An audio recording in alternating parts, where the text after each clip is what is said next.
It's Nate and Eric. We're talking to musicians and music-adjacent people about the worst shit show they've ever been a part of.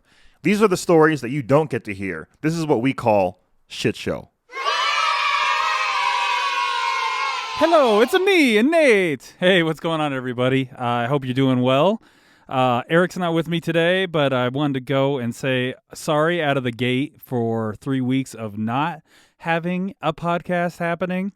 If you follow me on Instagram or you follow the band on Instagram or any of those things, Facebook or whatever, I was on tour with Lit and Hoobastank and Alien Ant Farm and Chris from the Ataris. It was kind of like the tried and true tour. I was doing merch and helping them out and doing the VIP stuff. So they would have a meet and greet at the beginning of before the doors would open every night, and I would be the guy coordinating all that stuff. So I guess what I would like to say, what I've learned from touring in a bus is awesome for the band. And it is a hard job if you're part of the crew. I'll tell you what, we would pack up and be done every night close to about 2 a.m.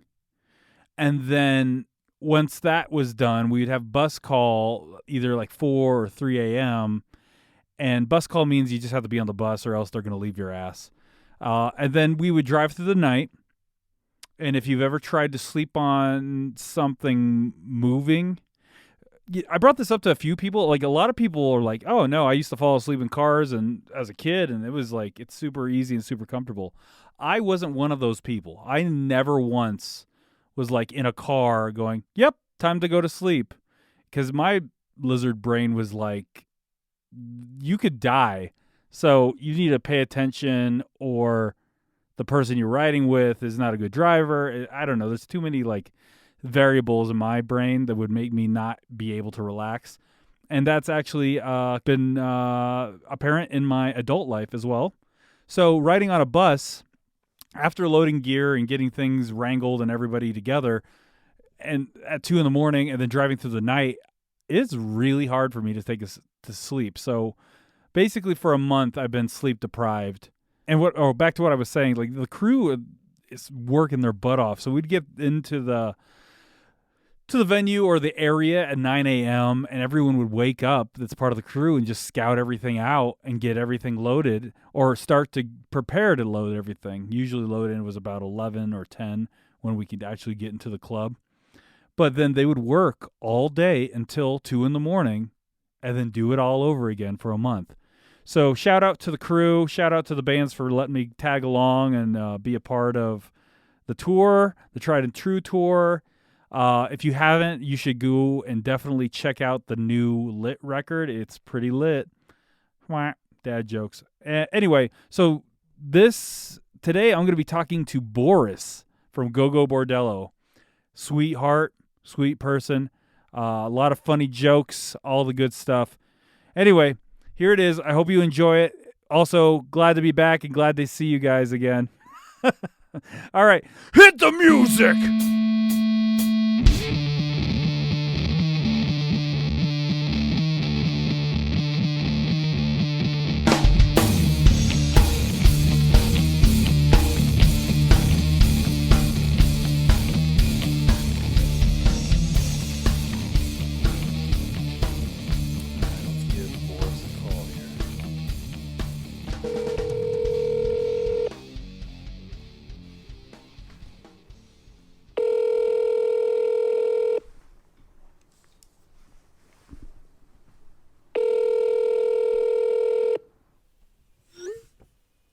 Hey. How you doing, Boris? Hey, baby. What's going How on? you doing? Thanks for making it work. Yeah, no, sorry, man. It's so not my style to like fucking be a flake. I just did a tour and my girlfriend joined me, and I'm just kind of like in like really unscheduled world right now. You know what I mean? Where are you at right now? Amsterdam. Oh my God. And For all those that are just checking in right now, I am recording right now with Boris from Gogol Bordello. And how long was the tour? I did I want to say like 6 days, revolving around Frank Turner's Lost Evenings Fest in Berlin. Awesome. And so he invited me to play. This is solo stuff. This is not Gogol Bordello. This is all your solo stuff. Solo. And yeah, it was cool. So I rested like a couple of days around that. And it was fun. Good times. Dude, that's awesome. That's awesome. And everything How are went you well? doing? Good, man. I'm good. Yeah. I'm just sitting in Denver, and this weekend was my brother's birthday, so it was kind of like driving around a lot and just kind of meeting up with them, and like what you do when there's birthday stuff. You got plans change all the time, and so we were kind of doing that all weekend. Nice. Always fun. How to are see. your tours going? Good. We're done for the year. The last thing we did was a run with the band 10 Years in the States. I know those dudes. Yeah, they're sweethearts. Literally got done with that. That's amazing. And I've been helping out with merch for a few bands. I just did a Daughtry merch thing, and then I'm going to be going out with the band Lit and Hoobastank. Merch for them, like selling their merch. Yeah, helping out with that. Hell yeah. That's awesome. It's something to do in the meantime, you know what I mean? Just kind of keep everything rolling. Of course. Absolutely. Gotta stay like in the game, you know what I mean? Whichever way possible. Right. Yeah, because the game is very... it's kind of just... tricky. It's shitty and cannibalistic and hard to do. Yes, it is. Yes, it is. Most certainly is. Well, dude, Couldn't agree more. I want to hear a story. Give me something good, like something... Give me a road story. So we're talking about a shit show, right? That's right, man. So the one that comes to mind when you kind of mentioned this idea to me right away was we did this tour with Gogol and Flogging Molly, and it was like dual headline, and we kind of like flip-flopped who would like headline every night. How does that get decided, by the way? Just who headlines on which night? Yeah. Like for bands that are that big, like you guys are both like probably have decent numbers in each city. Is it just kind of like a flip, or is it like actually Gogol Bordello does really good in this city in particular, or how do you guys decide that? I don't remember how this one was. I don't remember if we just did 50-50 or it was actually based on ticket sales. I don't remember. And how would one know who bought tickets for what? I don't exactly remember how this one was set up. I think it was just 50-50. I think it was just like swapping every night. Okay. Both like had our Boris. Nate, can you hear me? Yeah, there you are. What was? Yes. Go for it. It was Mariachi El Bronx opened every night. Awesome. So that was really cool. Sweethearts. Love touring with those guys. We've done a bunch of stuff with those guys. Yeah, I like both of their bands, like the Bronx and Mariachi El Bronx. Both are like Matt, the singer, is always super cool. Yeah, super sweet dudes. Always loved hanging and playing with them. Haven't seen them in a while at this point, but so we did like East Coast and maybe like into the Midwest kind of thing during in the summer. Okay. And it was all like these like outside kind of like small arenas, like maybe like I don't know, 7,000-9,000 seats, something like that. Not like stadiums, but like small arenas. Right. And you know, it was a summer tour. Like most of the days were beautiful, sunny, gorgeous, blah blah blah blah blah. And then we got to Philly, and we all obviously drove the night before, and we woke up in the morning, and it was a brutal thunderstorm, just like so much rain. And it was an outdoor show. Of course it was. It was. So much rain, just ridiculous. And my whole family hadn't seen me play with Gogol yet, because this is very early, since this is 2015. This is very early after I joined, and literally my entire family, my brother and his girlfriend and my parents and a bunch of my friends and everybody came up from New York to see the show. This is the first opportunity to this was the closest I played to home since I joined the band. And so everybody's in town. There's like a big dinner and all this stuff, but all these plans are made. But we wake up in Philly and it's like thunder, storming, so much rain, just like a blizzard. And everybody was just kind of like, this is an outdoor show, like outdoor festival. It's just probably gonna get canned. People will get their money back or whatever. We'll come back later or whatever, and Right. we'll just hang out with the fam and just kind of shoot the shit, and everybody will go on their merry way. Right. And time comes to like 2-3 o'clock. We're supposed to play like at 7 or something, like 4 o'clock, and no notice of cancellation. And now it's like 5 o'clock, 6 o'clock, and no notice of cancellation. This kind of sounds just like on brand for like Pennsylvania. Just like wait until the last second, or we're still gonna do it, come hell or high water.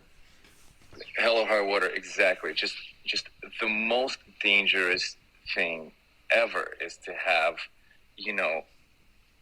tens of thousands of watts of electricity running through the stage under a crazy thunderstorm. So I think it was absolutely insane. So I think we played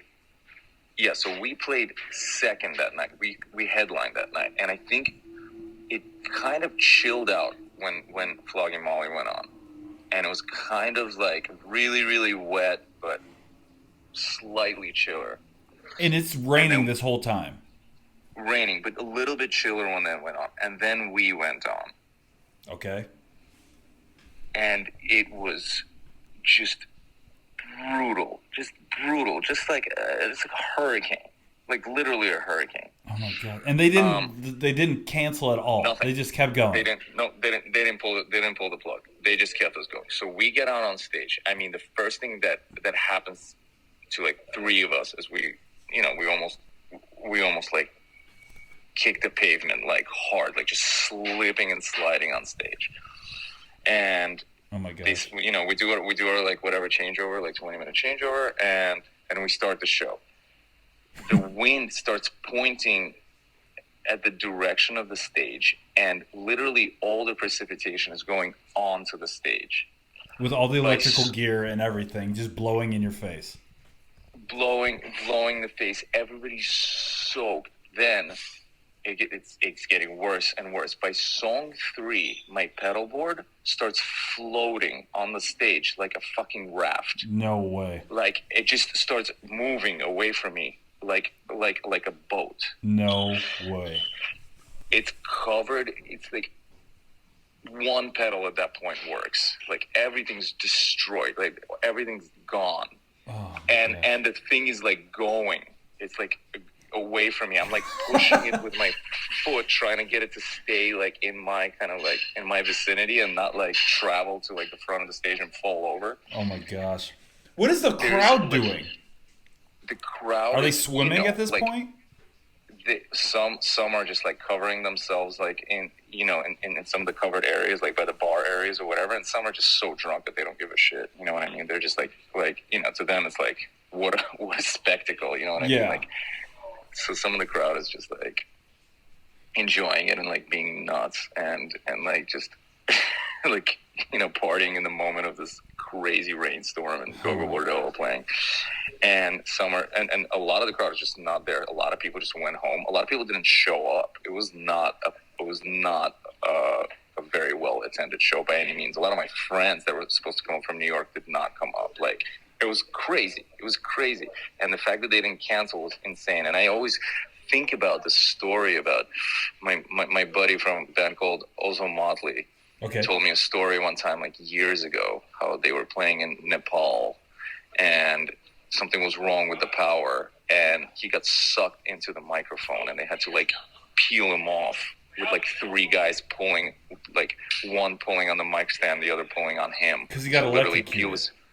He didn't get just electrocuted. He got pulled into the microphone, into Holy the grill, God. and glued to it because there was so much electricity That pulling could have through killed him. his body. Oh yeah. He could have been dead. So you have that thought in your brain while you're literally pushing your boat pedal board around, trying not to like. Well, I'm thinking, like rafting around the stage trying to catch my pedal board. oh my! Like, So you're like thinking like, okay, this is how I'm gonna die. Boris died on stage in Philly, what, in front of friends that. Yeah, in front of my mom and my dad. You know what I mean? Like seeing me for the first. Come watch your son die on stage. Yeah, exactly. Oh, exactly. So my parents are watching this from the side, and they're like, they've never seen the band before. So not only is it a crazy band to see for the first time, then it's like your son playing with this crazy band. But then it's like the most rare conditions for a band to ever play in any, like, ever. I mean, it was just absolute insanity. So... Jeez. I can't think of any time that I've gone to a show and thought, man, you know what would make this better if I was soaking wet? You know? Like, exactly. I would have been one of those people like, you know what, screw this. I'll get a refund or something. I'm just going to leave. I guess they wouldn't have refunded anything because they didn't cancel. They didn't cancel. What a shitty thing for a promoter to do to people. It's horrible. It's horrible. They probably had some kind of like really flaky insurance policy that they didn't want to screw around with, and obviously for whatever reason they decided to go on with this absolutely just like extremely dangerous situation. Did like the promoter try and convince you guys like, nah, it's gonna be fine, just get up there? Like, what was your guys' like? You know, like, what was the band thinking? Like, what is gonna happen? Like, is this a good idea? Like, was anyone talking about it? Like, was Pasha just like, what are we doing? There was that talk all day long, and then, like I said, like for a second there was like it simmered down for like the Flogging Molly set, and then we went on, and it was like full blast, worse than it was the entire day, and it was just complete, man. We were barely like so like obviously monitors are gone, like you can't hear anything on stage, like splish splashing, like slipping all over the place, trying to like still keep together some kind of a show. Eugene, our lead singer, was so like also like just bewildered by the situation, but also nervous, like of like, you know, of like electricity and all these things. He's just guzzling vodka from that's how he's making like do. He's just from a handle, yeah, and it just to cope with everything that's just is like it's also freezing, obviously. Yeah, so you're soaked. It's cold. You're just trying to like make it through. And you're literally having thoughts of like, oh yeah, my friend almost died in Nepal, and I'm gonna die. Like, at least Nepal's a cool place to die, but here, like in Philly, yeah, I'm going down in Philly, and gear is just by every song, more and more things are just fried. Like by song 6, there's no my pedal board is gone. I'm already like direct into the amp. The amp is covered completely with a garbage bag. The only hole is where like the cable comes in the garbage bag. You know what I mean? Holy cow! And like, it's like, yeah. And by the end of the set, nothing. There was already no violins. Everything is just completely soaked through. All the wirelesses are soaked through. Half the mics are not working. I don't know what's going on in front of house. Front of house probably disastrous as well. Like trash bags over everything. They're literally wearing trash bags just to protect themselves and a little bit of the gear. Yeah, I don't know what the hell's going on in front of house or what's going on with the rig.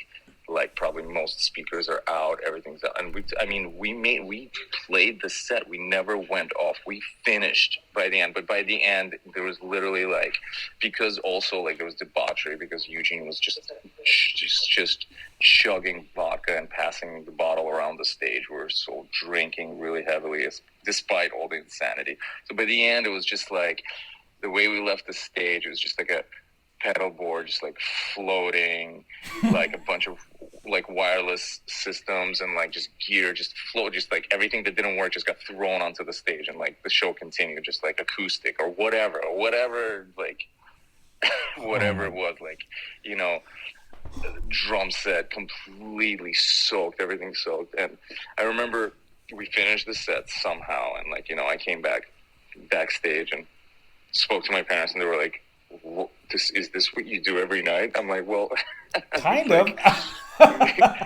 Kind of under very, very different conditions, but yeah, it's kind of what we do every night. What'd they think? They were just like, I mean, they already were like, what is this band that our son is playing? And it sounds so crazy, or everything we've seen on TV is so crazy. And now they saw the craziest show maybe ever of this band's history. So it's really, really kind of ironic for them to specifically come to that show, being that my parents are much older. My dad's like in his 80s, you know what I mean? He's already like, what the hell is gypsy punk, or what is punk rock to begin with, and you know, etc. So I remember the following day, it was a really, really interesting day. We made it out of there. Somehow the gear just got put into towels and just like loaded onto the bus. And then the next day it happened, we were like in North Carolina. We drove a long way overnight, and it was a really beautiful day, and we were playing some kind of like a lawn, one of those like, you know, like PNC Bank Art Centers or one of those things. Yeah. And literally the loadout consisted of laying out every single piece of gear that we have out on the lawn and drying it in the sun. And then like, hoping that it works. It works. Yeah, nothing was being set up onto the side. Like load in was not let's load stuff and put it on the stage. Load in was let's load stuff out of the trailer, unwrap it from out of the towels, and just lay it on the lawn. So all the drums, all the guitars, everything was just laying out on the lawn. It was this incredible like paysage of just every single thing we own. Dude, it probably looked like a Guitar Center yard sale. Guitar Center yard sale, exactly. It was exactly like a yard sale. Every like wireless mic system, everything that we own was just laying. Like, we were also carrying on that tour. We had kind of a big production. We were also carrying all these screens and all this shit. Like, we had all this like extra props. Almost everything was just out on the lawn, drying in the sun. That is so awesome. What a crazy... And your family, mad respect for showing up. And also, mad respect for you guys, like, finishing the I mean, I can't imagine being in that situation, let alone having to go and say, all right, we're doing this, and we might die here, but we're doing it. So that's rock and roll in the name of rock and roll. Yeah. Dude. The things we've done for rock, the stupid things we've done for rock and roll. You now, after all the experience you've had now, would you have done the same thing? Of course, and so would you. I mean, I've never been in that situation. That's the scary thing about all of us that are in this game, as hard as people like you and myself. It's like we will do anything. The show must go on under any circumstances. We're fucking insane. Yeah, what's wrong with us? It's true. There's a lot of insanity. I mean, you have to be insane to like even try to do this. So like, of course, a lot of self-hate. Very insane. I want to know, have you ever run into any fans that said, like, oh, dude, I was there? Yeah. Dude, that's never forgotten. Every time we're in Philly, like, somebody comes up and they're like, I was there during that absolute, like, monstrosity. Dude, what an epic life thing for those people, though. I mean, even for you, too. I mean, you're talking about this how many years later? 7 almost, I guess. And you've been all over the planet. You're literally in the Netherlands, right? Yeah, at the moment. And that's still the most memorable experience, like 2 hours from home, you know? Oh my gosh. Dude, that is incredible. What a great story. Yeah, well, you wanted a shit show. That was a fucking shit show from hell. You know what I mean? I'm glad you came out the other side, and I'm glad that you that we're friends. Yeah, and everybody. could've- I mean, yeah. I forgot to mention, everybody was fine. Nobody got electrocuted even slightly. Thank God. Yeah. Our tech at the time, Kevin, was so like committed to like safety and just like I love Kevin so much. Kevin's the best. He was so committed to covering whatever he can, salvaging what he can see. I mean, he was doing his best. I mean, without him, we would have lost a lot more gear and somebody may have been hurt. How much But gear did you lose? You know, like in nothing big. Like, you know, some How bad was your pedals, pedal obviously. board? Like how many Pretty pedals? bad. It's something like 2 or 3 pedals definitely like kicked the bucket. Some like wireless receivers and transmitters were definitely like soaked out.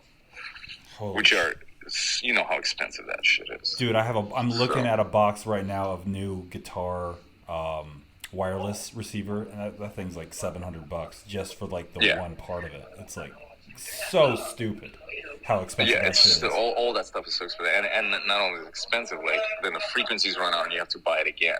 So it's like an expense that just keeps expensing. Oh yeah.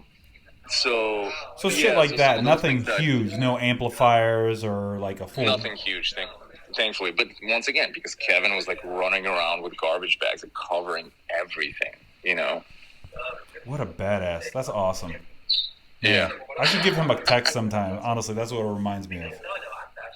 He's a character. He's just so committed to a mission. You know, he had no choice. We were like slated to play and nobody canceled. So we were all committed to this mission, and he not being on stage and not having the adrenaline and the vodka running through his veins, he was just committed to the safety and like the safety of the gear and the people on stage. And yeah, he did a great job. Awesome. Dude, thank you so much for the call. Thank you for making time for me, and enjoy. Yeah, of course, man. It's so good to hear your voice, man. It's been so long. Dude, it has been a long time. And next time I'll watch your guys' schedule and see if we're in the same city, or if next time I'm in New York, I'll give you a call. Please. Cool? Please do, man. I would love to see your face. Same, dude. And Eric and the whole family. Sounds good, dude. Thank you so much. You guys, you enjoy your time. Thank you. You as well. Doesn't that feel good? Doesn't that feel good to laugh? Doesn't that feel good to make jokes and talk to people that you love and know? Anyway, I appreciate you guys so much for bearing with me and checking out this podcast. Please tell your friends. Please tell anyone that you know. Follow us at ShitShowPod on Instagram and on Facebook at ShitShowPod. And if you would like to go and send us hate mail or anything fun like that, it's shitshowpod@gmail.com. And you can follow our band, INTHEWHALE. On Instagram, it's _the_whale. And our official band website is INTHEWHALE Cult. Our Twitter is INTHEWHALE, all one thing.